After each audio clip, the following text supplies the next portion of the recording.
Hello po, Herman Buelva po uli. Ang usok ng buga ng bulkan ay maaaring masama sa baga at sa mga taong may hika.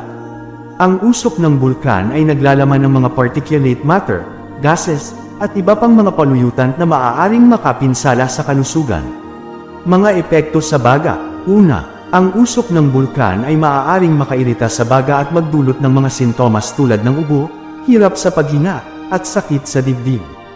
Pangalawa, maaaring magtaas ng risk ng respiratory problems tulad ng bronchitis, pneumonia, at asthma.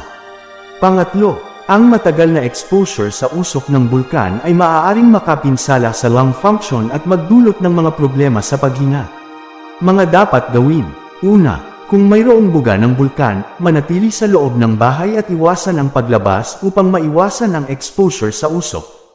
Pangalawa, kung kinakailangan na lumabas, gamitin ang mask na may filter upang maiwasan ang paglanghap ng usok. Pangatlo, kung may mga sintomas ng respiratory problems o kung may mga alalahanin tungkol sa kalusugan, kumonsulta sa doktor upang makatanggap ng tamang payo at solusyon. Mga dapat tandaan. Una, ang usok ng bulkan ay maaaring makapinsala sa kalusugan, lalo na sa mga taong may mga pre-existing respiratory conditions. Pangalawa, kailangan ng pag-iingat at pagprotekta sa sarili upang maiwasan ang mga problema sa kalusugan. Ingat po palagi. God bless po.